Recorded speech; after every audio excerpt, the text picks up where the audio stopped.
Hi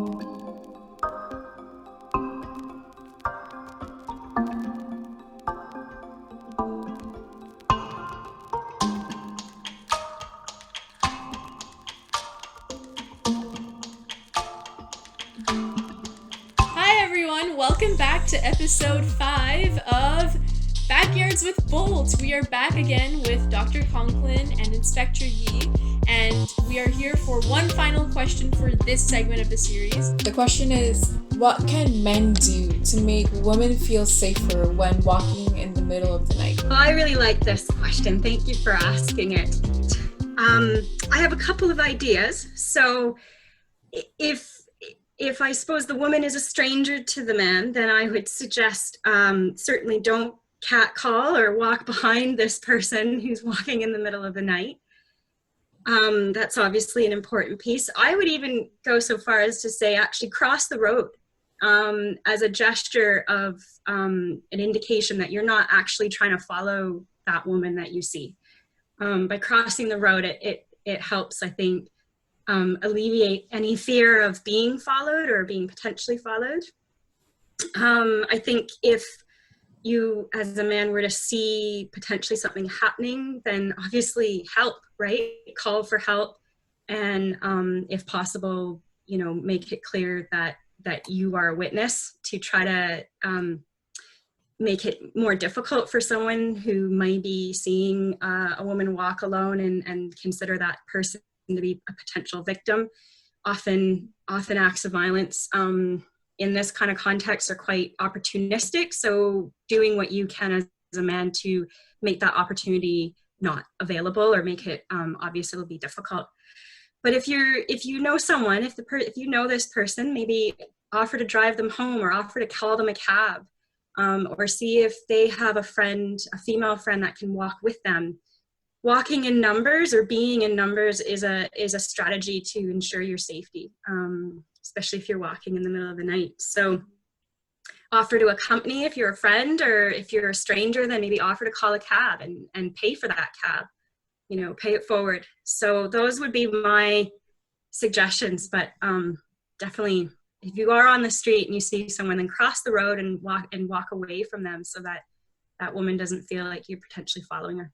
Thank you for bringing that up. I literally did not even think that would have been something that would help me until you brought that up, and I was like, that is something that bothers me. So Yeah. And it's a simple thing to do, right? It's a simple thing to do. Anyway, Inspector Yi, what are your thoughts? What are your suggestions? When I saw this question, my first reaction was, no one can make me feel safe but me.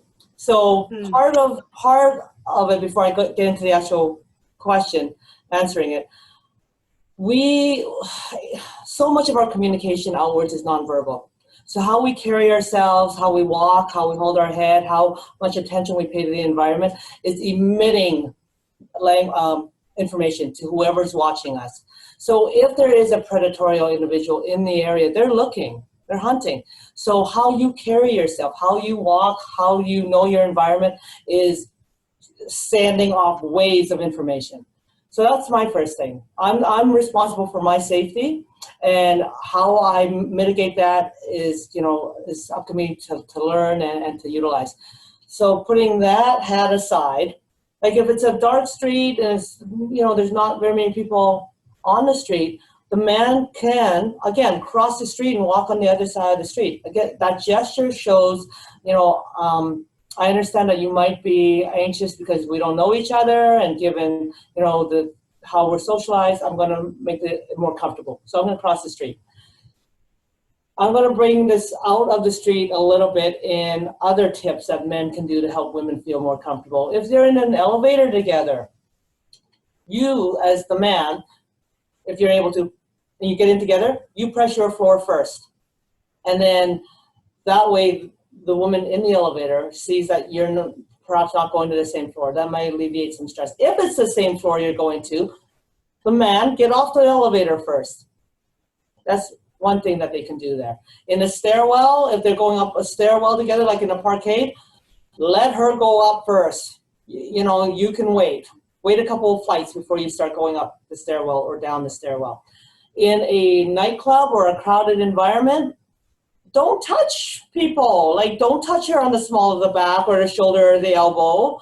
You wouldn't do that with guys, so don't do that with girls. Don't touch. Okay, that's another thing. And also, again, be careful with small talk. If you're just meeting somebody for the first time and, don't ask them where they live or where they work. It's creepy, right? Unless it's invited. And so don't. Be careful with small talk.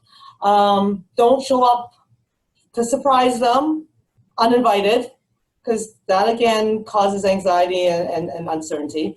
Don't want to do that. And don't be a bystander. Like Dr. Conklin said, if you see someone that is in trouble or is experiencing a situation of discomfort, how can you intervene safely? So it might just be calling out and going, hey, you know what, stop what you're doing. I'm going to call the police right now. I'm on the phone, I'm calling 911. Because the last thing you want to do as a bystander is to get involved and get hurt too. So there's a sense of safety. When people commit crime, they like to do it in anonymity. So if you can make it so that they're not anonymous, that starts reducing the level of continuation of the activities. So don't stare. Just don't stare. Don't catcall, don't whistle. None of that's flattering.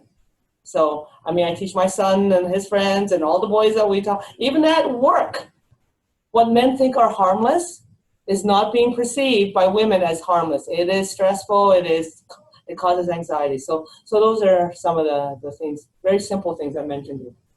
Actually, the elevator example, I can tie it back to my experience living on res at university.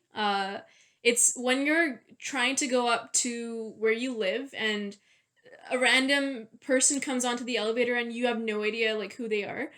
If they don't press the elevator first and they're just sort of standing there, it does feel a bit as if they're waiting to see which floor you're going to. And like the amount of times I've thought of just pressing the wrong floor and then taking the stairs up the rest of the way, it's insane. And there's just small things you can do as a courtesy to alleviate that. So yeah, thank you for those tips. And yeah, very helpful. Absolutely. That brings us to the end of this series of Backyards with Bolt. Thank you once again, Dr. Conklin and Inspector Yi, for joining us. This has been a wonderful series of conversations, and I hope that we can continue these discussions in the broader community. And thank you for joining us, and thank you for your time. Thank you for having me. Thank you for having us. Yeah, it's been a pleasure.